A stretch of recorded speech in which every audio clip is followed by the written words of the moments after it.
Hello बच्चों, good morning. कैसे हो आप लोग? ठीक हो बच्चों? इससे पहले का मैंने आप लोगों को जितना भी कराया है, एक नहीं, दो क्लास हो गई है। और लास्ट क्लास में मैंने आप लोगों को न्यूमेरिकल भी करवाया था। तो क्या वहां तक बिल्कुल आप लोगों को सब कुछ समझ आया? कोई दिक्कत परेशानी कहीं कुछ भी है टॉपिक में तो आप मुझे बोल सकते हो, ताकि मैं आपको फिर से रिपीट करके वो चीज़ें सही कर दूं। अदरवाइज मैं आज की नई क्लास अपनी आगे से स्टार्ट कर दूंगा। जल्दी बताओ बच्चों, कोई दिक्कत परेशानी किसी को कहीं पे भी? नहीं है बेटा, तो फिर मैं आगे से पढ़ा देता हूँ, ध्यान देना। हम्म। फिलहाल हम लोगों ने जो कुछ भी पढ़ा था लास्ट क्लास में, अब हमें पढ़ना है चालकता का मापन। चालकता का मापन है मतलब आप कह सकते हो कंडक्टेंस की बात करनी है या किसी सोल्यूशन के रेजिस्टेंस का मापन करना है। तो कैसे करेंगे? ठीक है, क्या क्या मतलब लाइक प्रोसेस है, क्या क्या विधियां हैं जिनके थ्रू हम क्या कर सकते हैं, जिनके द्वारा हम ऐसा कर सकते हैं कि किसी भी सेल का, किसी भी बैटरी का हम क्या निकाल सकते हैं, चालकता निकाल सकते हैं। यानी उसका क्या निकाल सकते हैं, रेजिस्टेंस निकाल सकते हैं, उसका प्रतिरोध निकाल सकते हैं। ठीक है, कैसे? तो ध्यान रहे, पहले तो चालकता का मापन क्या करना है। तो कहना है किसी विलयन की चालकता उसके प्रतिरोध के व्युत्क्रम के बराबर होती है। अब ये बात आप लोगों को मैंने बता रखी है कि जी क्या होता है, 1/r के बराबर होता है। इसी को हम क्या बोलते हैं, चालकता बोलते हैं। कह रहा प्रतिरोध को विच स्टोन ब्रिज के सिद्धांत द्वारा मापा जाता है। विच स्टोन ब्रिज का सिद्धांत क्या है बच्चों? अगर आपने फिजिक्स पढ़ ली होगी तो शायद आपको ये बात भी पता हो, नहीं पता है तो मैं फिर भी आपको थोड़ी समझाने की कोशिश करता हूं, ध्यान देना। विच स्टोन ब्रिज होता क्या है? विच स्टोन ब्रिज में बच्चों चार भुजाएं होती हैं, और चारों भुजाएं में क्या होता है, प्रतिरोध होता है। चारों भुजाओं में क्या होता है बच्चों, एक एक करके प्रतिरोध होता है। और हर एक प्रतिरोध, जैसे ये क्या हो गया आपका R1 हो गया, ये बच्चों R2 हो गया, ये बच्चों R4 हो गया, R3 हो गया। और यहाँ पे दो टर्मिनल A और B से क्या कर दिया गया, यानी A और किसे, सी से एक बैटरी लगा दी गई। बैटरी से अब इसमें क्या कर दिया गया, विद्युत धारा प्रवाहित कर दी गई। और बीच में बच्चों लगा दिया गया क्या, गैल्वेनोमीटर। बीच में क्या लगा दिया गया, गैल्वेनोमीटर। अब इसका कंसेप्ट क्या है बच्चों? अब इसका कंसेप्ट ये है बच्चों कि यहाँ पे तीन प्रतिरोध आपको पता होंगे। क्या क्या? R4 पता होगा, R3 पता होगा, R1 भी वेरिएबल रखा है हमने शिफ्ट करके आगे पीछे। ठीक है, R1 को वेरिएबल क्यों रखा है बच्चों? क्या होता है यहाँ पे, होता ये है कि R1 का रेजिस्टेंस, R1 का प्रतिरोध बदल के हम एक ऐसा पॉइंट ढूंढने की कोशिश करते हैं जिसपे विद्युत धारा क्या हो जाए, जीरो हो जाए। यानी गैल्वेनोमीटर में कोई भी गति ना दिखे आपको, किसी तरह का डिस्टरबेंस ना दिखे, किसी तरह का डिफ्लेक्शन ना दिखे। और R2 बच्चों अननोन है, यानी वही सेल या बैटरी का जो भी आपको क्या निकालना है, प्रतिरोध निकालना है। ठीक है, तो कहने का मतलब यह है बच्चों कि शून्य बिंदु निकालना होता है। और शून्य बिंदु पर जो R1 क्या होता है, R1/R2 होता है बच्चों, वो R3/R4 के क्या होता है, बराबर होता है। इस तरह से आपको यहाँ पे एक बात समझ आ गई कि R3 R4 तो आपका पहले से पता है, R1 को आपने वेरिएबल रखा है, लेकिन जितना सेट करने पे आपको शून्य बिंदु मिलेगा वो बात आपको पहले से पता रहेगी, है ना। तो केवल क्या निकालना होगा, अननोन वाला, यानी R2 निकालना होगा, जो कि आपके बैटरी का क्या होगा, प्रतिरोध होगा। और उसी से आपको क्या मिल जाएगा, चालकता। इतनी बात समझ आ गई होगी। ये विच स्टोन ब्रिज मेथड है। अच्छा, यहाँ पे विच स्टोन ब्रिज मेथड में बच्चों एक बात ध्यान देनी होती है कि ध्रुवण का क्या प्रभाव पड़ता है, यानी पोलराइजेशन इफेक्ट क्या है। कभी कभी बच्चों आपके एग्जाम में 1 से 2 नंबर में आपको ये चीजें पूछी जाती हैं, और थोड़ा ध्यान से समझना। कह रहा है विद्युत अपघट्य विलयन में दिष्ट धारा यानी डीसी, दो तरह की होती है ना, एसी और डीसी। कह रहा है डीसी का उपयोग नहीं किया जा सकता क्योंकि इससे विद्युत अपघटन होता है। अब क्या होगा बच्चों, आपके क्वेश्चन में पूछ लेगा, क्या पूछेगा बच्चों, क्वेश्चन पूछेगा कि जब आप क्या करते हो, प्रतिरोध निकालते हो, चालकता निकालते हो किसी भी सेल या बैटरी की, तो आप उस टाइम में, यानी जो भी आप मेथड यूज करते हो उस मेथड में आप डीसी यूज करते हो, एसी डीसी नहीं यूज करते। क्या यूज करते हो बच्चों, एसी यूज करते हो। अच्छा, डीसी क्यों नहीं यूज करते बच्चों? जैसे ही डीसी आप यूज करोगे, यहाँ पे विद्युत अपघटन होने लगता है। क्या होने लगता है बच्चों, विद्युत अपघटन होने लगता है, यानी इलेक्ट्रोलिसिस प्रोसेस स्टार्ट हो जाता है। अब अगर विद्युत अपघटन होने लगेगा, इलेक्ट्रोलिसिस प्रोसेस स्टार्ट होने लगेगा, तो बच्चों जो विद्युत अपघट्य है, जो विद्युत अपघट्य है आपके विलयन का, उसकी कंसेंट्रेशन, उसकी सांद्रता चेंज होने लगेगी। और जब बच्चों सांद्रता चेंज होने लगेगी तो क्या आपको बिल्कुल एकदम सटीक रिजल्ट मिलेगा, क्या एक्यूरेट रिजल्ट मिलेगा? नहीं, पॉसिबल ही नहीं है। अगर उसकी सांद्रता चेंज हुई तो आपको तो जिस सांद्रता पे क्या करना था, उसका प्रतिरोध या चालकता निकालनी थी, अब उसकी सांद्रता चेंज होके किसी और सांद्रता पे आपको प्रतिरोध और चालकता मिलेगी विलयन की, जो कि बिल्कुल सटीक रिजल्ट नहीं होगा। तो ध्यान रहे आपको कि कभी भी आप क्या नहीं यूज करोगे, डीसी नहीं यूज करोगे बच्चों, ठीक है। इसे इलेक्ट्रोड के पास विद्युत अपघट्य की सांद्रता बदल जाती है, विलयन का प्रतिरोध परिवर्तित होता है। इस समस्या के समाधान के लिए ऑडियो आवृत्ति प्रास 550 टू 5000 साइकिल पर सेकंड की प्रत्यावर्ती धारा का उपयोग किया जाता है, यानी एसी यूज किया जाता है बच्चों, ठीक है। तो ध्यान रहे इस समस्या को निपटने के लिए हम क्या करेंगे, एसी करंट यूज करेंगे, यानी प्रत्यावर्ती धारा। इतनी बात समझ आई, ठीक है, इस बात को ध्यान देना। इसके बाद बच्चों है गैल्वेनोमीटर का विस्थापन। दूसरा क्या हो सकता है, कह रहा प्रत्यावर्ती धारा के साथ सामान्य गैल्वेनोमीटर शून्य बिंदु का पता नहीं लगा पाता। यानी कहने का मतलब ये है बच्चों कि अगर प्रत्यावर्ती धारा के साथ आप गैल्वेनोमीटर रखोगे बच्चों, तो प्रत्यावर्ती धारा के साथ आपका गैल्वेनोमीटर क्या करता है, शून्य बिंदु का पता नहीं लगा पाता। इसलिए इसकी जगह पर हम क्या करते हैं, हेडफोन या दृश्य संवेदन उपकरण यूज करते हैं, यानी विजुअल सेंसिंग डिवाइसेज का उपयोग किया जाता है, जिससे पता चलता है क्या, शून्य बिंदु का बच्चों, ठीक है। एक पॉइंट ये ध्यान रखना। इसके बाद ध्यान देना, कह रहा है चालकता सेल, कंडक्टिविटी सेल। तीसरी बात, अज्ञात प्रतिरोध वाले विलयन को ब्रिज से सीधा नहीं जोड़ा जाता। यानी कहने का मतलब ये है बच्चों कि जिस भी विलयन का आपको क्या निकालना है, प्रतिरोध निकालना है, यानी चालकता निकालना है, केवल सीधा उसी विलयन को नहीं उठा के जोड़ देते, उसके लिए एक डिवाइस यूज करते हैं बच्चों, एक विशेष प्रकार का पात्र यूज करते हैं, ठीक है, जिसको हम चालकता सेल बोलते हैं, कंडक्टिविटी सेल। इलेक्ट्रोड प्लैटिनम के बने होते हैं, जिन पर प्लैटिनम ब्लैक यानी सूक्ष्म विभाजित प्लैटिनम की पतली परत की कोटिंग होती है। यानी कहने का मतलब है हम ऑलरेडी क्या करते हैं बच्चों, कंडक्टिविटी सेल यूज करते हैं। कंडक्टिविटी सेल की खास बात क्या है बच्चों, कि इसमें जो इलेक्ट्रोड लगे होते हैं आपके, वो प्लैटिनम के लगे होते हैं। यानी प्लैटिनम की क्या होती है बच्चों, कोटिंग होती है।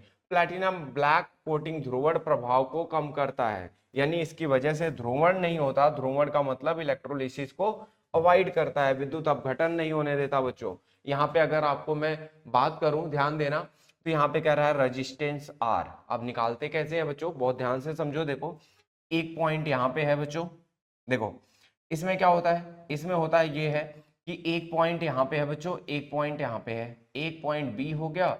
अब यहाँ पे हमने क्या कर दिया, बी और सी के बीच में हम अपने कंडक्टिविटी सेल जोड़ दिया, ठीक है। हमने ये जो नल पॉइंट हमें ढूंढना है बच्चों, वो कैसे ढूंढेंगे, तो देखो हमने यहाँ पे एक वायर ले लिया। अब जो वायर का क्या होता है, प्रतिरोध होता है, वो समानुपाती होता है लंबाई के, ठीक है।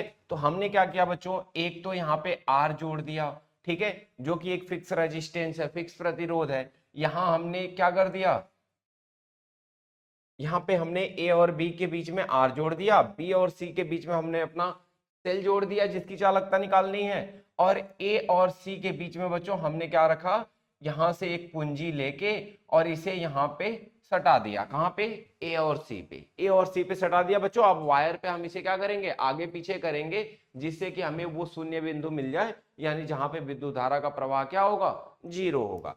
जहां पे शून्य बिंदु मिलेगा बच्चों, वहीं पे रोक देंगे इसे। अब रोकने के बाद हम यहाँ पे ध्यान देंगे, क्या ध्यान देंगे बच्चों, रेजिस्टेंस आर। क्या करेंगे, रेजिस्टेंस आर, जो कि हमारा फिक्स है, पहले से पता है। इसके बाद रेजिस्टेंस एक्स। रेजिस्टेंस एक्स बच्चों वो है जिस कंडक्टिविटी सोल्यूशन का हमें क्या निकालना है, प्रतिरोध निकालना है। लेंथ एडी और लेंथ सीडी, ये जो बच्चों तार है ना, इसकी लंबाई के समानुपाती होता है आपका प्रतिरोध। तो एडी और सीडी की क्या कर लेंगे, लेंथ मेजर कर लेंगे, यानी लंबाई का माप लेंगे, और लंबाई का माप लेके इनका क्या निकाल लेंगे, अनुपात। ये वाला फॉर्मूला लगाएंगे। फॉर्मूला लगाते ही हमें बच्चों जो क्या है, कंडक्टिविटी सेल है, उसका प्रतिरोध मिल जाएगा। इतनी बात समझ आई, ठीक है। तो एक बात तो ये ध्यान रखोगे, क्लियर है सबको। चलो ध्यान देना, कह रहा है चालकता और मोलर चालकता सांद्रता के साथ कैसे परिवर्तित होती है बच्चों। तो ध्यान रहे, बहुत बेसिक सी बात है क्या, कि विद्युत अपघट्य की चालकता सांद्रता बढ़ने पर घटती है तथा तनुता बढ़ने पर बढ़ती है। मैंने आप लोगों को ये बातें समझा रखी हैं। क्या समझा रखी हैं, कि जब भी आप क्या करोगे, विद्युत अपघट्य की क्या करोगे, सांद्रता यानी कम करोगे, करने का मतलब सांद्रता मत कम करो, डाइल्यूशन करो। डाइल्यूशन का मतलब हो गया बच्चों तनुकरण, यानी विलायक का मान क्या करते जाओ, बढ़ाते जाओ। विलायक जैसे जैसे बढ़ाते जाओगे विलयन तनु होता जाएगा, आपके विद्युत अपघट्य की चालकता क्या होगी, बढ़ती जाएगी। क्योंकि ज्यादा से ज्यादा यहाँ पे क्या होंगे बच्चों, आयन बनते हैं। तनु करने पर विलयन को ज्यादा से ज्यादा आयन बढ़ते हैं, और आयन बढ़ने से आपके चालकता क्या होती है, बढ़ जाती है। ठीक है। चालकता यानी विशिष्ट चालकता बनाम मोलर चालकता। विशिष्ट चालकता बनाम मोलर चालकता की बात करोगे बच्चों, यानी लैम्डा एम के इंटू वी। आप लोगों को पहले भी मैंने ये बातें एक्सप्लेन की हैं कि जैसे जैसे आप क्या करोगे, वॉल्यूम बढ़ेगा, यानी तनुकरण करोगे विलयन का, यानी तनु विलयन का, सांद्रता क्या होती है, कम होती जाती है। यानी कहने का मतलब है बच्चों कि यहाँ पे जो आपने विलेय रखे हैं, जो इलेक्ट्रोलाइट रखा है उसे कम नहीं किया, बस आप विलायक बढ़ाते जा रहे हो, जिससे क्या हो रहा है, सांद्रता कम होती जा रही है पर यूनिट वॉल्यूम की, यानी इकाई आयतन की जो क्या है आपकी सांद्रता है विद्युत अपघट्य की, वो कम होती जा रही है। लेकिन वहां पे नंबर ऑफ आयन क्या हो रहे हैं, बढ़ते जा रहे हैं। और जब आयन बढ़ते जाएंगे बच्चों तो चालकता क्या होगी, बढ़ेगी। लेकिन कंडक्टिविटी के की वैल्यू कम होती है बच्चों। क्या होता है, अब ध्यान से डेफिनेशन की अगर बात करोगे तो कहोगे जो विशिष्ट चालकता है ना, वो इकाई वॉल्यूम में क्या की जाती है, डिफाइन की जाती है। यानी जब आपसे कहा जाए कि विशिष्ट चालकता क्या होती है, तो आप कहोगे कि पर इकाई आयतन में, क्या बच्चों, पर इकाई आयतन में विद्युत अपघट्य के कितने आयन हैं, कितने मोल हैं, उसी से मीजर की जाती है, मापी जाती है विशिष्ट चालकता। इसका मतलब यह है बच्चों कि धीरे धीरे जो इकाई आयतन में चालकता है बच्चों वो कम होती जाएगी। एक बिलियन ले लिया अगर आपने, और जिसमें आपने विद्युत अपघट्य सपोज करो 1 मोल डाला है और 1 लीटर बिलियन है, लेकिन अब बिलियन में आप क्या कर दो, पानी 1 लीटर और कर दो, तो क्या हो जाएगा बच्चों, 2 लीटर हो जाएगा। और 2 लीटर में अगर मैं कहूं पर लीटर कितना होगा, तो आप कहोगे पर लीटर तो 0.5 होगा, यानी आधा मोल होगा। इसका मतलब क्या हुआ कि आपने जो विद्युत अपघट्य है उसकी मात्रा कम नहीं की, लेकिन पर इकाई आयतन में उसकी जो मात्रा है बच्चों वो क्या होती जा रही है, कम होती जा रही है। तो इस वजह से जो के यानी चालकता होती है, विशिष्ट चालकता, ये इकाई आयतन में डिफाइन की जाती है, इसलिए इसका मान क्या होता है, कम होता जाता है। लेकिन जो बच्चों मोलर कंडक्टिविटी यानी मोलर चालकता है, ये क्या होती है, इकाई आयतन में नहीं, ये पूरे बिलियन की होती है। और जब पूरे बिलियन की होती है तो केवल एक ही बात देखता है कि आपके पूरे बिलियन में कितने मोल क्या है, विद्युत अपघट्य है। तो आपके पूरे बिलियन की होती है। और जब आप क्या करते हो, आयतन बढ़ाते हो, तो यहाँ पे आयन क्या होते हैं, बढ़ते हैं। आयन बढ़ते हैं, इसलिए मोलर चालकता आपकी क्या होती है, बढ़ती जाती है। इतनी बात समझ आई, ठीक है। तो इतना ध्यान रखना। मोलर चालकता का सांद्रता के साथ परिवर्तन। मोलर चालकता का सांद्रता के साथ परिवर्तन बच्चों क्या होता है कि ये ग्राफ आपसे पूछा जाता है, और थोड़ा मतलब ढंग से इसे याद भी कर लेना, ग्राफ बना के चेक भी कर लेना, क्योंकि एग्जाम में जब आएगा तो ग्राफ के हेल्प से ही आपको क्या करना होगा, सारी चीजें लिखनी होंगी, एक्सप्लेन करना होगा। कैसे करोगे बच्चों, ठीक है, ध्यान देना। कहने का मतलब है, कह रहा प्रबल विद्युत अपघट्यों के लिए हम क्या करते हैं, एक ग्राफ बनाते हैं। क्या बनाते हैं ग्राफ बच्चों, प्रबल विद्युत अपघट्यों में एक इक्वेशन है, यानी प्रबल विद्युत अपघट्य पे अगर आप क्या करते हो, तनुकरण करते हो, तो धीरे धीरे आपकी चालकता क्या होती है, बढ़ती है। यानी क्या, मोलर चालकता। सांद्रता शून्य के निकट पहुंचती है, यानी लैम्डा एम एक सीमांत मान की ओर अग्रसर होता है, जिसे अनंत तनुता पर मोलर चालकता कहते हैं। ध्यान से समझना बच्चों, अगर आपके दिमाग में है कि सर विलायक का मान अगर हम बढ़ाते जाएंगे तो मोलर चालकता क्या होगी, बढ़ती जाएगी, यानी तनुकरण करने पर विलयन का मोलर चालकता बढ़ती है, ये बात तो साफ है। लेकिन कहने का मतलब ये है कि जैसे 1 मोल आपने क्या लिया, कोई विद्युत अपघट्य लिया और उसे पानी में मिला दिया 1 लीटर। अब धीरे धीरे आप क्या कर रहे हो, पानी बढ़ाते जा रहे हो, 1 से 2 कर दिया, 2 से 3 कर दिया, 3 से 4 कर दिया, 4 से 5 कर दिया। यानी जैसे जैसे आप उसका तनुकरण करते जाओगे, विलायक का मान बढ़ाते जाओगे, तो विलयन आपका तनु होता जाएगा, और विलयन तनु होने से विद्युत अपघट्य आपका आयन में बदलता रहेगा, और ज्यादा से ज्यादा आयन बनते रहेंगे तो मोलर चालकता आपकी क्या होगी, बढ़ती रहेगी। लेकिन एक ऐसी टाइम तो आएगा ना कि जब आप क्या करोगे, और विलायक जोड़ो, और विलायक जोड़ने के बाद भी अब कोई आयन में वृद्धि नहीं हो रही है, यानी नया आयन नहीं बन रहा है। यानी कहने का मतलब ये हुआ कि विलयन में जितना आयन बनना था उतना बन चुका, अब कितना भी तनु कर लो उसे, कितना भी आप विलायक जोड़ लो उसमें, लेकिन बदलने वाला नहीं है। तो जब बदलने वाला नहीं है बच्चों, तो इसी को हम बोलते हैं अनंत तनुता पर मोलर चालकता। अनंत तनुता पर मोलर चालकता को बच्चों हम यहां दिखाते हैं। जीरो दिखाने का मतलब है कि यहाँ पे सांद्रता क्या हो गई है, ऑलमोस्ट जीरो हो गई है, यानी जीरो के बिल्कुल पास पास हो गई है। तो अगर बच्चों यहाँ पे ये अनंत तनुता पर मोलर चालकता है, और अगर कहीं ऐसे केवल लिखा हुआ है तो ये इसका मतलब ये है कि सी सांद्रता पर, सी सांद्रता का मतलब है कि किसी भी सांद्रता पे आपका क्या है, ये मोलर चालकता है। ठीक है, इतनी बात क्लियर है ना। और ये उसकी क्या है बच्चों, मैक्सिमम आपकी मोलर चालकता जितनी किसी बिलियन की हो सकती है वो है। अब इसको डेबाई हुकल रूल अंशागर समीकरण द्वारा हमने क्या किया, इसे व्यक्त किया है। क्या व्यक्त किया है बच्चों, ये ध्यान रहे आपको। ठीक है, ये वाली इक्वेशन कि लैम्डा एम इक्वल होता है किसके, लैम्डा एम जीरो माइनस ए और अंडर रूट में बच्चों क्या सी, ये आपकी क्या है इक्वेशन है। ठीक है, ये समीकरण है आपका। ये किसी भी, अब इस समीकरण से बच्चों हम क्या करते हैं, किसी भी स्ट्रांग यानी प्रबल विद्युत अपघट्य का क्या निकाल पाते हैं, मोलर चालकता निकाल पाते हैं अलग अलग सांद्रता पर। क्यों बच्चों, क्योंकि एक एक्सिस पे हम क्या ले लेते हैं, कंसंट्रेशन ले लेते हैं, एक एक्सिस पे हम कंसंट्रेशन ले लेते हैं निसांद्रता, और एक एक्सिस पे हम क्या ले लेते हैं बच्चों, मोलर चालकता ले लेते हैं। और जहां पे ये ग्राफ आके मिलता है बच्चों, जहां पे क्या होता है, ये वाला ग्राफ आके आपका मिल रहा है, ये वाला जो पॉइंट है बच्चों, ये है आपका अनंत तनुता पर मोलर चालकता। अनंत तनुता पर मोलर चालकता किसी भी विद्युत अपघट्य की। लेकिन जितने भी बच्चों क्या होते हैं आपके प्रबल विद्युत अपघट्य होते हैं, उन सब में आप एक बात कॉमन देख रहे होंगे कि क्या मिल रही है, बिल्कुल सीधी लाइन मिल रही है। ठीक है, यानी अलग अलग कंसंट्रेशन पे, अलग अलग कंसंट्रेशन पे अगर आप क्या करोगे बच्चों, ग्राफ खींचोगे, यानी अलग अलग देखो पॉइंट पे, है ना, अलग अलग पॉइंट पे ग्राफ खींचोगे तो आपको अलग अलग वैल्यूज मिलेंगी, लेकिन वो सारी वैल्यूज क्या है, बिल्कुल सीधी लाइन पे है। ठीक है, क्लियर है इतनी बात। तो ये क्या है आपका बच्चों, प्रबल विद्युत अपघट्य के लिए ग्राफ की बात हो गई।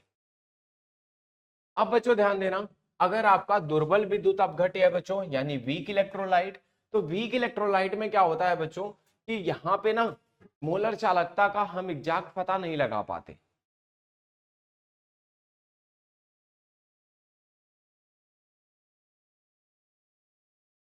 नित्यांक और लैम्डा में क्या है बच्चों, ये जो लैम्डा एम जीरो लिखा है ना बच्चों, लैम्डा एम जीरो आपका लिखा है, ये नियतांक है। ये ए जो है ना वो एक नियतांक है बच्चों, किसी भी मतलब लाइक विद्युत अपघट्य के लिए, उसकी आप टेंशन मत लो। हाँ, और ये जो लैम्डा एम है बच्चों, इसे हम बोलते हैं मोलर चालकता। लैम्डा एम को क्या बोलते हैं, मोलर चालकता। के को क्या क्या बोलते हैं, विशिष्ट चालकता। तो के तो विशिष्ट चालकता है, लेकिन लैम्डा एम क्या है, मोलर चालकता है। इतनी बात क्लियर है।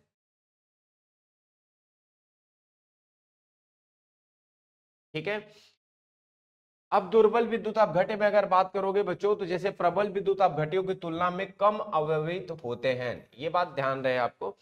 दुर्बल अपघट्य तो नाम ही इसीलिए है इसका कि भाई जो सबसे कम टूटेगा, जो सबसे कम टूटेगा, जो सबसे कम आयन में बदलेगा, ठीक है, वो क्या है आपका दुर्बल विद्युत अपघट्य है। जैसे ही पानी में मिलाओगे तो आप ऐसा मत सोचना कि ये पूरा का पूरा क्या होगा, आयन में बदल जाएगा, ऐसा नहीं होता। लेकिन फिर भी तनुकरण करने पर, यानी सांद्रता कम करने पर, यानी और ज्यादा विलायक जोड़ने पर इसका क्या होता है, मोलर चालकता बढ़ती है बच्चों, क्योंकि आयन और भी क्या होगा, मतलब बढ़ेगा यानी टूटेगा। तो कहने का मतलब यहाँ पे अगर आप फिर से यहाँ पे लैम्डा एम यानी मोलर चालकता, ठीक है, मोलर चालकता, इसमें हम ये नहीं निकाल पाते बच्चों, इसमें क्या नहीं निकाल पाते, अनंत तनुता पर मोलर चालकता नहीं निकाल पाते।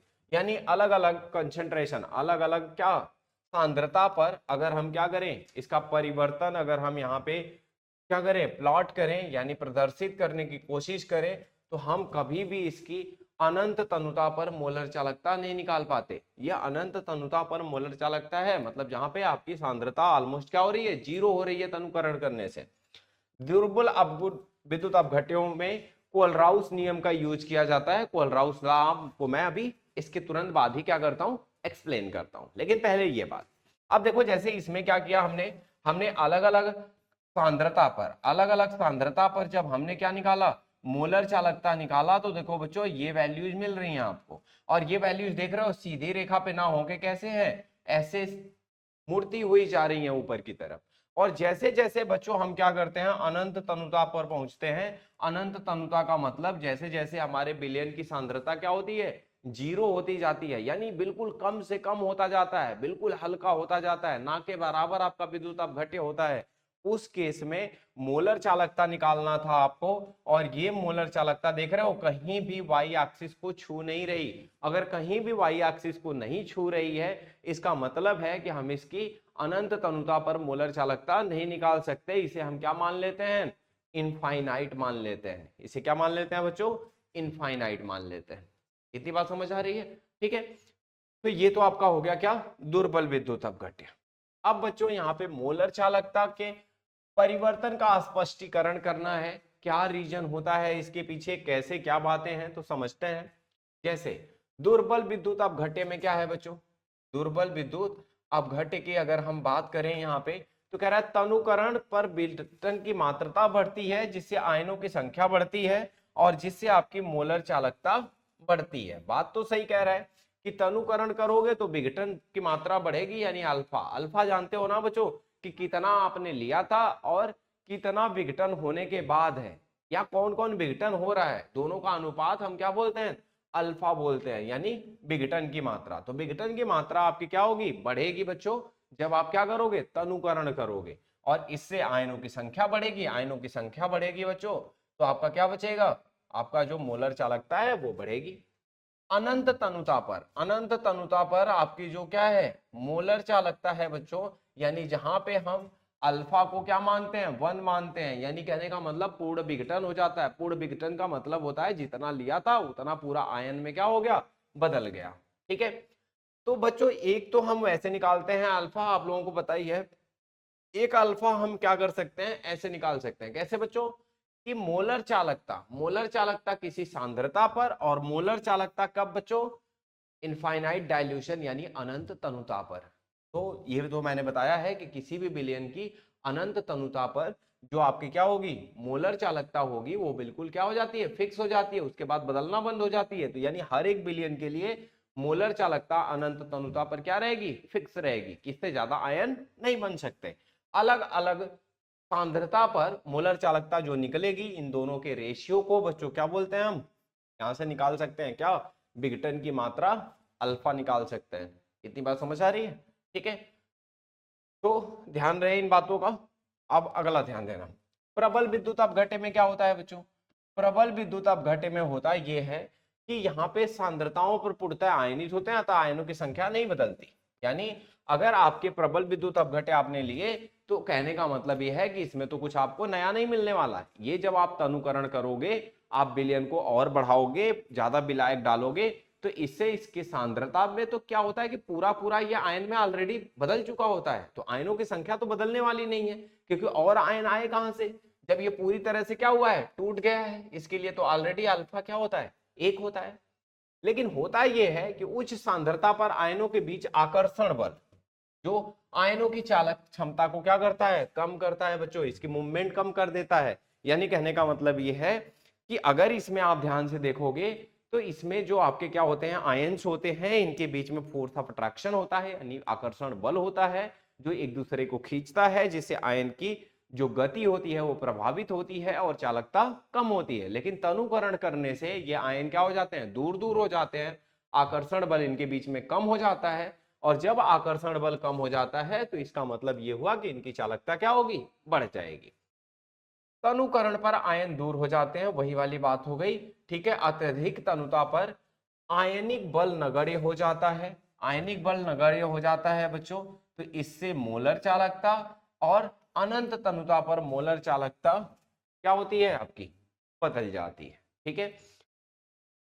कितनी बात समझ आई, यानी सीमांत मान तक पहुंच जाती है। अब अगर बच्चों आगे बात करें, तो आगे हमें बात करनी है क्या, कोलराउस लॉ की, है ना, जो स्वतंत्र अभिगमन का नियम है, यानी आयनों के स्वतंत्र अभिगमन का नियम, यानी कोलराउस लॉ समझना हमें, इंडिपेंडेंट माइग्रेशन ऑफ आयन। अगर हम इसे सही से समझें तो पहले तो ये समझते हैं कि इसकी जरूरत क्यों पड़ी। आपने जब बच्चों विद्युत अपघट्य कौन सा पढ़ा, दुर्बल विद्युत अपघट्य पढ़ा, तो आपने उसमें पढ़ा कि अनंत तनुता पर जो विद्युत अपघट्य की मोलर चालकता है वो हम नहीं निकाल सकते, क्योंकि वो क्या टच करने लगता है, इन्फिनिटी। तो उसको निकालें कैसे, तो उसी के लिए कोलराउस लॉ ने एक नियम दिया। क्या नियम है बच्चों, पहले तो वही बात कि आयन का विद्युत अपघट्य की कुल मोलर चालकता में अलग योगदान को मोलर आयनिक चालकता कहते हैं। कहते हैं कि जब भाई क्या होता है, किसी भी विलयन में हम किसी विद्युत अपघट्य को मिलाते हैं तो विद्युत अपघट्य क्या होता है, धनायन और ऋणायन में बदल जाता है। अब यहाँ पे कह रहा है कि अगर 100 आयन हो गए, टोटल 100 आयन हो गए विलयन में, तो हर एक आयन की वजह से विलयन की क्या होती है, मोलर चालकता होती है। और अगर बच्चों हर एक आयन की वजह से यहाँ पे मोलर चालकता होती है, तो इसका मतलब ये है कि 100 की वजह से है। अगर 50 होंगे तो 50 की वजह से, 2 होंगे तो 2 की वजह से। यानी कहने का मतलब हर एक आयन की वजह से जो मोलर चालकता है, अगर आप उसे जोड़ लो तो वही आपकी मोलर आयनिक चालकता होती है। यानी पूरे विलयन की चालकता हर एक आयन की चालकता के सम के बराबर होगी, ऐसा कहना है कोलराउस लॉ का। अब नियम के कथन जो आपको एग्जाम में लिखने हैं, तो कहना किसी विद्युत अपघट्य की सीमांत मोलर चालकता, सीमांत का मतलब वही अनंत तनुता की बात हो रही है बच्चों, सीमांत मोलर चालकता को धनायन और ऋणायन की सीमांत मोलर आयनिक चालकताओं के योग के रूप में व्यक्त किया जाता है। यानी कहने का मतलब यह है कि जितने भी धनायन होते हैं, जितने भी ऋणायन होते हैं, अगर हर एक की आयनिक चालकता का हम क्या ले ले, योग ले ले, जोड़ ले बच्चों, तो इससे हमें उस विद्युत अपघट्य के उस विलयन की सीमांत मोलर चालकता का मान पता चल जाएगा। ठीक है, निकालेंगे कैसे बच्चों, सूत्र आपका ये हो जाता है। और सूत्र की अगर आप बात करोगे तो ध्यान देना कि ये आपका क्या है बच्चों, किसी भी लवण का, किसी भी आपके विद्युत अपघट्य का क्या हो जाएगा, सीमांत वैल्यू हो जाएगी मोलर चालकता की। और यहाँ V प्लस का मतलब बच्चों कि कितना आपका क्या है, धनायन है, और V माइनस का मतलब है बच्चों कितना आपका ऋणायन है। किसी के लिए मैं लिख के बता देता हूं ये चीजें, ध्यान देना। जैसे अगर आपसे कहा जाए कि मोलर चालकता बता दो किसकी बच्चों, मैग्नीशियम क्लोराइड की, तो इसके लिए अगर आपसे कहा जाए कोलराउस नियम लिखो, सूत्र लिखो, तो आप लिखोगे कि मोलर चालकता, सीमांत मोलर चालकता किसकी, मैग्नीशियम क्लोराइड की होगी, जो वो बराबर होगी किसके, मैग्नीशियम। यानी मोलर चालकता किसकी, मैग्नीशियम की, मोलर चालकता मैग्नीशियम आयन की, और फिर प्लस लगाओगे, और क्लोरीन यहाँ पे कितना बनेगा बच्चों, 2 बनेगा, तो यहाँ लगाओगे 2, और यहाँ लिखोगे मोलर चालकता किसकी, क्लोराइड आयन की। ये हो गया बच्चों आपका क्या, कोलराउस का नियम, यानी ये हो गया सूत्र, ऐसे लिखोगे। अगर कहीं आपको कह दिया जाए कि मोलर चालकता का सूत्र लिखो किसका बच्चों, Al2SO4 का होल थ्राइस, इसका Al2SO4 का होल थ्राइस। तो बच्चों यहां लिखोगे कि मोलर चालकता किसकी, एल्यूमिनियम आयन की, मोलर चालकता किसकी बच्चों, एल्यूमिनियम आयन की। लेकिन एल्यूमिनियम कितना बनेगा बच्चों, 2 एल्यूमिनियम बनेगा, तो यहां बाहर क्या लिखोगे, 2 लिखोगे। ठीक है, और यहाँ क्या लिखोगे, यहाँ पे लिखोगे मोलर चालकता किसकी, मोलर चालकता सल्फेट आयन की, सल्फेट कितना बनेगा, 3 बनेगा बच्चों, तो यहाँ लिखोगे क्या, 3 लिखोगे, SO4 2 माइनस।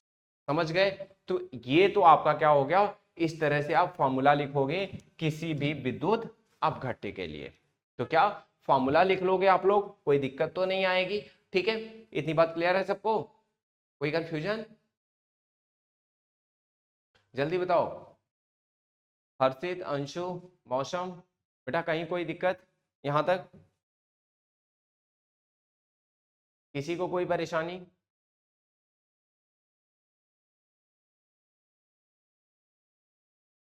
ओके, ठीक है, किसी को कोई दिक्कत नहीं है, आगे चलते हैं फिर। कोलराउस नियम के अनुप्रयोग क्या है बच्चों, कहां कहां यूज होगा ये। ठीक है, तो कह रहा है दुर्बल विद्युत अपघट्यों के लिए अनंत तनुता पर मोलर चालकता की गणना करना। हाँ, मोलर चालकता की गणना यहां से की जाती है। कह रहा है दुर्बल विद्युत अपघट्यों के लिए जो आपकी मोलर चालकता होती है, ठीक है, सी ग्राफ को एक्सट्रोप्लॉट करके आपके क्या निकाला जाता है बच्चों, यहाँ पे मोलर चालकता, सीमांत वैल्यू निकाली जाती नहीं, निकाली जा सकती ग्राफ के थ्रू, इस वजह से कोलराउस लॉ यूज करते हैं। इसे कोलराउस नियम द्वारा प्रबल विद्युत अपघट्यों की मोलर चालकता से ज्ञात किया जाता है। ठीक है, तो मोलर चालकता से कैसे निकाला जाता है बच्चों, मैं एक एग्जांपल देता हूं। ध्यान देना, जैसे अगर आपको कहा जाए कि मोलर चालकता निकालो इसकी, यानी सीमांत मोलर चालकता निकालो CH3COOH की, इसकी मोलर चालकता निकालो, तो पता है आपके क्वेश्चन में क्या क्या हम जाएंगे, आप किस साल्ट पे किस लोअर पे जाएंगे, हम कहेंगे भाई कि हम निकाल देते हैं मोलर चालकता, हमें इसकी पता है, किसकी, CH3COONA यानी सोडियम एसीटेट की मोलर चालकता, सपोज करो मैं बच्चों X ले लेता हूं, ठीक है, सपोज करो ये क्वेश्चन में दिया हुआ है। फिर मोलर चालकता और किसकी क्वेश्चन में दी होगी बच्चों, मोलर चालकता और क्वेश्चन में होगी, सपोज करो हाँ मोलर चालकता इसकी हो गई बच्चों। अब मोलर चालकता सपोज करो आपकी क्या हो, HCl की हो, ठीक है।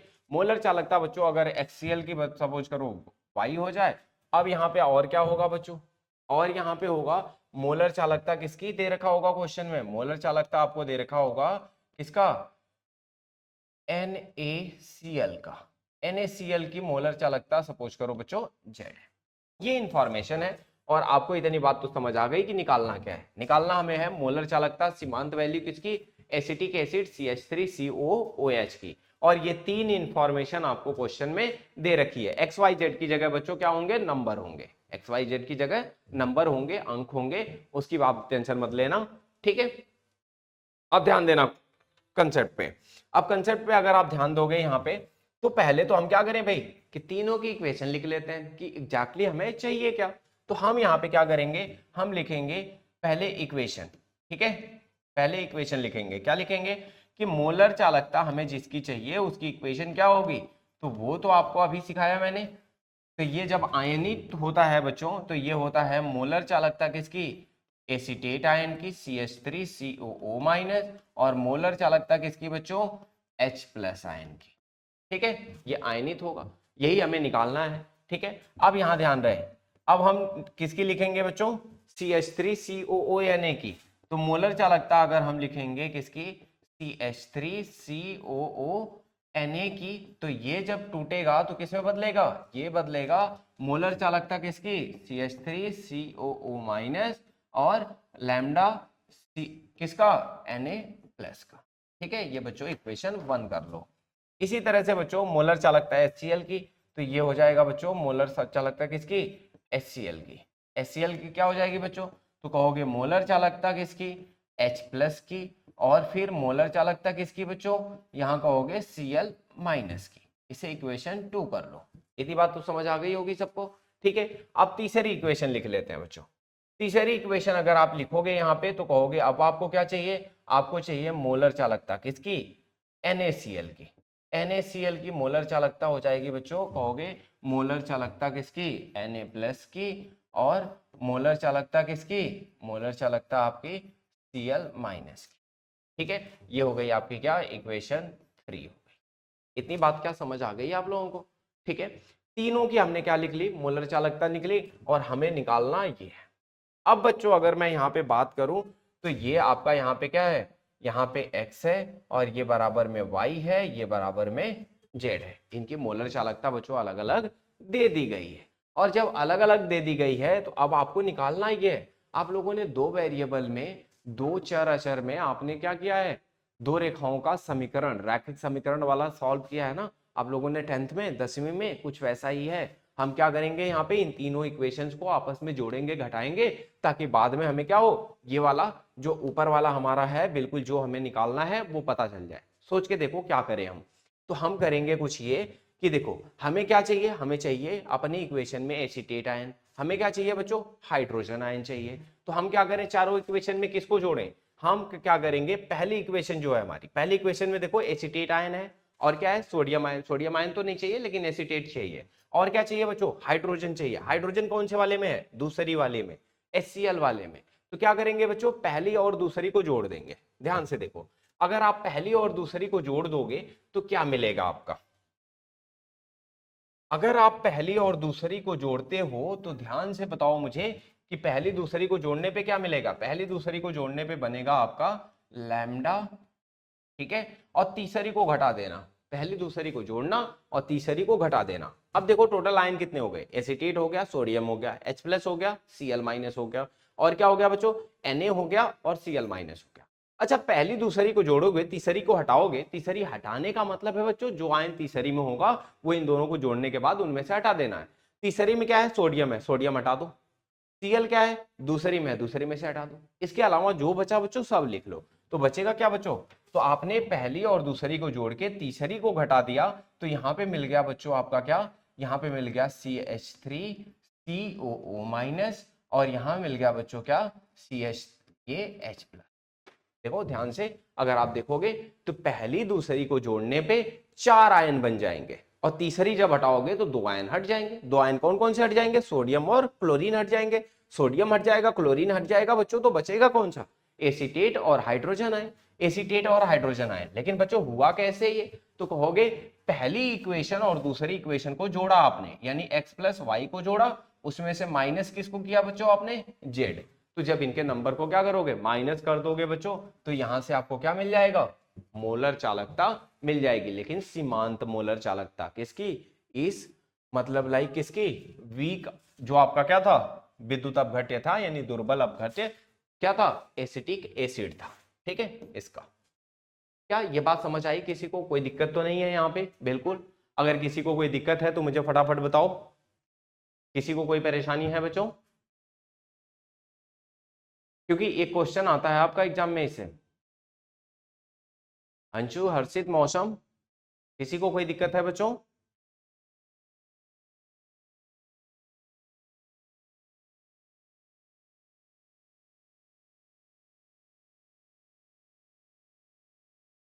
नहीं,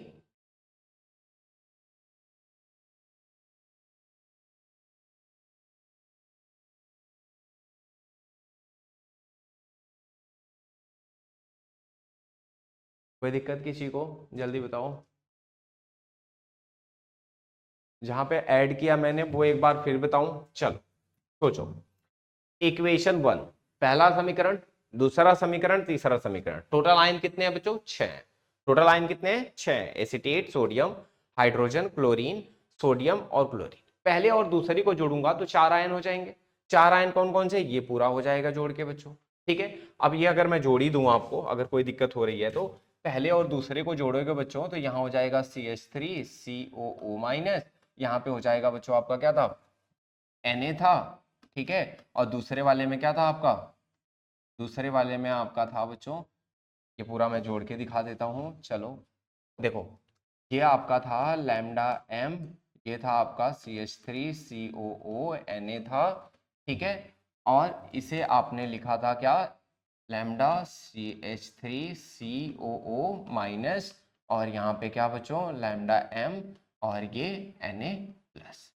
दूसरी इक्वेशन थी बच्चों आपकी क्या, लैम्डा किसकी, HCl की। तो HCl की थी तो आपने इसे लिखा मोलर चालकता किसकी, H प्लस की, और मोलर चालकता किसकी बच्चों, Cl माइनस की। इसके बाद बच्चों मैंने कहा इन दोनों को जोड़ देना, जोड़ देते अगर आप यहाँ पे तो क्या मिल जाता बच्चों, मोलर चालकता किसका, CH3COO minus, lambda m Na plus. ठीक है, और यहाँ पे हो जाता लैम्डा m क्या हो जाता, H प्लस, और लैम्डा m क्या हो जाता बच्चों, Cl माइनस। मैंने कहा इसमें से तीसरी इक्वेशन घटा देना। तीसरी इक्वेशन क्या थी बच्चों, तीसरी इक्वेशन थी आपकी लैम्डा m किसका, NaCl का। NaCl का था बच्चों, तो यहाँ लिखते आप इसके लिए, तो क्या लिखते, Na प्लस, और फिर लिखते बच्चों क्या, Cl माइनस। अब बच्चों अगर इसे सबट्रैक्ट करते हैं आप, तो सबट्रैक्ट करने से क्या हो जाता, सोडियम से सोडियम हट जाता, क्लोरीन से क्लोरीन हट जाता, तो क्या आता बच्चों, मोलर चालकता आ जाती किसकी, यानी CH3COO माइनस, और ये हो जाता आपका क्या, H प्लस। ठीक है, ये बच्चों आया कैसे, तो ये आया, आपने इसकी मोलर चालकता x ली थी, इसका y था, क्वेश्चन में दिया हुआ था, और इसकी मोलर चालकता कितनी थी, z थी। तो आपने किया क्या, आपने किया कि पहली और दूसरी को जोड़ा, तो पहली और दूसरी की मोलर चालकता जुड़ जाएगी, और तीसरी की आपने क्या किया, माइनस किया है तो माइनस हो जाएगा। इस तरह से आपको क्या मिल जाएगा बच्चों, मोलर चालकता मिल जाएगी। अब क्लियर है, समझ आया बच्चों।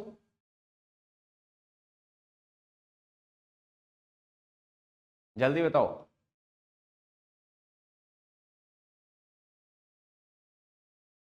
ओके, ठीक है। तो ये तो हो गया बच्चों। अब यहाँ दुर्बल विद्युत अपघट्यों के विघटन की मात्रा की गणना करना। तो पहला तो मैंने आप लोगों को क्या समझाया कि इससे हम किसी भी दुर्बल विद्युत अपघट्य के सीमांत मोलर चालकता निकाल सकते हैं, वो पहला यूज हो गया। दूसरा हो गया दुर्बल विद्युत अपघट्यों में विघटन की मात्रा निकालना बच्चों। विघटन की मात्रा अल्फा, जो कि अभी मैंने इसे पहले भी बताया कि सीमांत मोलर चालकता और किसी भी सांद्रता पर मोलर चालकता दोनों का रेशियो क्या होता है बच्चों, दोनों का अनुपात आपको क्या बता देता है, विघटन की मात्रा बता देता है। ये हो गया आपका दूसरा यूज। तीसरा क्या होता है बच्चों, तीसरा होता है दुर्बल विद्युत अपघट्यों के वियोजन स्थिरांक की गणना करना। अच्छा, इससे वियोजन स्थिरांक की गणना हो जाती है। वियोजन स्थिरांक होता है बच्चों क्या कि के ए या के बी। क्या होता है बच्चों, के ए या के बी। के ए होता है अम्ल का यानी एसिड का वियोजन स्थिरांक। वियोजन का मतलब होता है जब कोई भी क्या होता है आपका विद्युत अपघट्य टूटता है तो उसका वियोजन स्थिरांक निकाला जाता है। वियोजन स्थिरांक कैसे निकाला जाता है बच्चों, तो मैं एक का कोई लिख देता हूं। जैसे सपोज करो, जैसे यहाँ पे आपने लिखा था CH3COOH। जब आप इसे जल में मिलाओगे तो जल में मिलाने पे बच्चों ये क्या होता है, वियोजन होता है। वियोजन होता है तो क्या बनता है CH3COO- और यहाँ पे क्या बचेगा बच्चों, ठीक है, ऐसे टूटेगा। अब बच्चों यहाँ पे क्या होता है, वियोजन स्थिरांक लिखा कैसे जाता है, तो अगर कहोगे कि इसकी सांद्रता क्या थी, C थी, तो ये शुरू में क्या होगा 0 0। अब कहोगे बच्चों इसका क्या होगा, विघटन क्या होगा, अल्फा होगा। तो टाइम t यानी जब ये इक्विलिब्रियम पे होगा बच्चों, तो उस टाइम पे C माइनस सी अल्फा यानी बचा हुआ कंसंट्रेशन, बची हुई सांद्रता इसकी क्या होगी, C माइनस सी अल्फा होगी। यहां बनेगा कितना बच्चों, तो ये C अल्फा और C अल्फा बनेगा।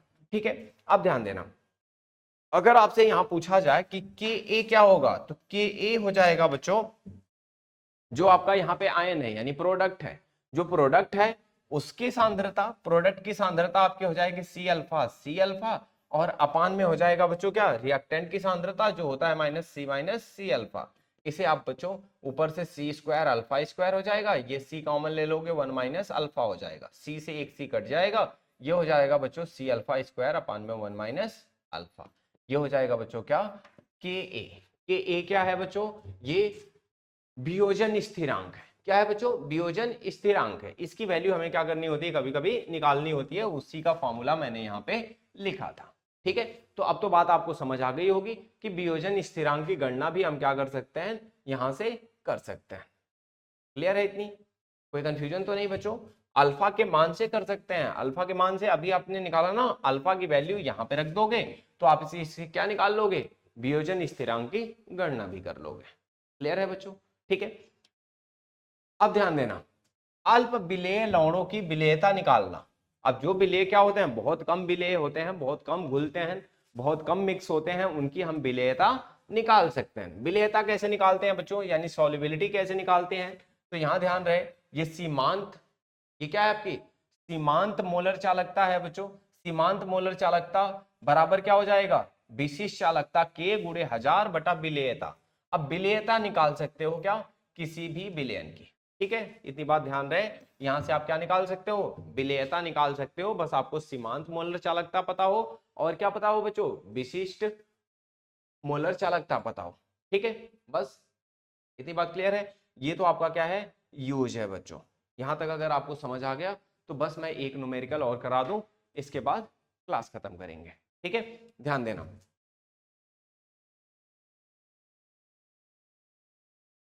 बच्चों कुछ क्वेश्चन तो बहुत सिंपल है इसमें।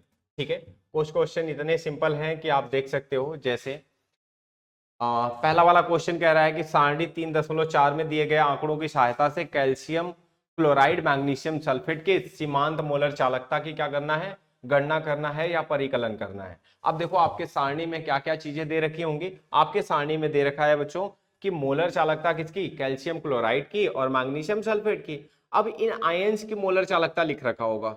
अब आयंस की मोलर चालकता लिख रखा है तो पहले आप फॉर्मूला लिखने में गलती मत करना, बहुत बार एग्जाम में पूछा गया और बहुत इतना छोटा क्वेश्चन कि क्या ये बताऊं। एक नंबर में देखो कैल्शियम क्लोराइड है तो कैसे लिखोगे, कैल्शियम दो आयनों में टूटता है, कैल्शियम में और क्लोरीन में, कैल्शियम और क्लोरीन में टूटता है बच्चों। तो आप यहां लिखोगे कि मोलर चालकता किसकी, कैल्शियम की, और मोलर चालकता किसकी, क्लोराइड की। लेकिन क्लोराइड बन कितने रहे हैं, दो बन रहे हैं, तो इसलिए आप यहां क्या लिखोगे, दो लिखोगे। अब कैल्शियम की मोलर चालकता और क्लोराइड की मोलर चालकता लिख के दोनों को जोड़ दोगे तो ये क्या हो जाएगा, उस विलयन की मोलर चालकता निकल जाएगी। मैग्नीशियम सल्फेट, मैग्नीशियम में टूटेगा और सल्फेट में, मैग्नीशियम की मोलर चालकता और सल्फेट की मोलर चालकता क्या कर देना, जोड़ देना, तो ये आपको क्या मिल जाएगा, आपके मैग्नीशियम सल्फेट की मोलर चालकता निकल जाएगी। ठीक है, ऐसे ही आपका यहाँ पे NaCl का है, HCl का है, सोडियम एसीटेट का है। ठीक है, इनकी मोलर चालकता दे रखी है, कह रहा है एसिटिक एसिड की मोलर चालकता का क्या करना है, परिकलन करना है। मैंने यही क्वेश्चन करवाया आपको, बस x और y और z लेके, इन नंबर्स की जगह क्या करवाया, x y और z लेके, बिल्कुल वैसे ही करना, दोनों के लिए मोलर चालकता लिखना। ठीक है, और इसके बाद दोनों को क्या करके जोड़ करके तीसरे को माइनस कर दोगे तो आपको मोलर चालकता मिल जाएगी, ये कर लेना आप। ठीक है, ये वाला क्वेश्चन देखो क्या है कि एसिटिक एसिड, इसकी कंसेंट्रेशन दे रखी है, सांद्रता दे रखी है बच्चों, ये सांद्रता है, कह रहा है एसिटिक अम्ल की चालकता, चालकता मतलब बच्चों क्या दे रखा है, के दे रखा है। अब कह रहा है एसिटिक अम्ल के लिए E0M का मान इतना है, तो इसके वियोजन स्थिरांक की क्या करना है, गणना करना है। अच्छा बताओ, ये बताओ अगर आपको चालकता दे रखा है और सांद्रता दे रखा है तो क्या आप यहां से मोलर चालकता निकाल सकते हो, बिल्कुल निकाल सकते हो। क्या कहोगे बच्चों, आप कहोगे कि भाई अगर आपको यहाँ पे क्या क्या दे रखा है,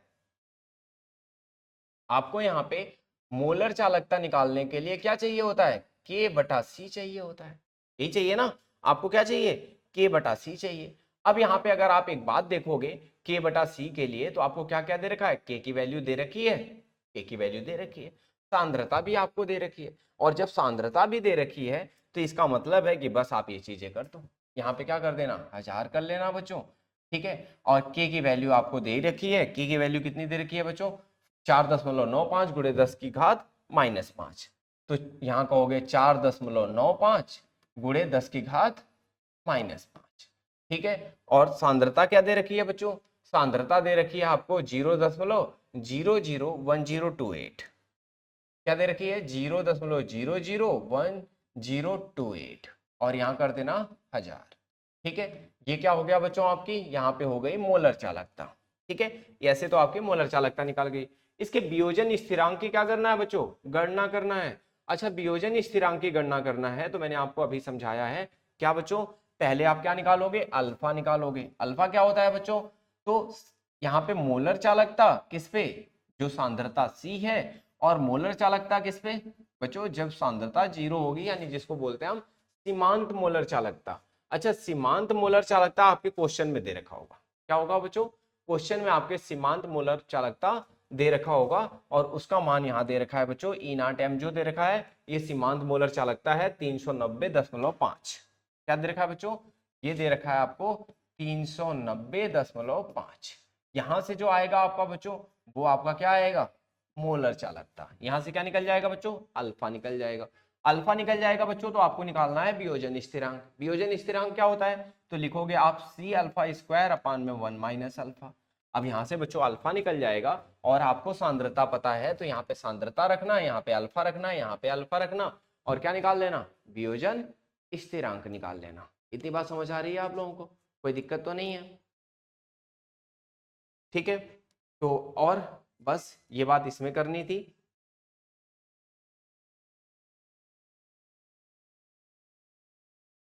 इसके बाद बच्चों अगर हम बात करें यहाँ पे, तो ये क्वेश्चन तो ये आपका हो गया।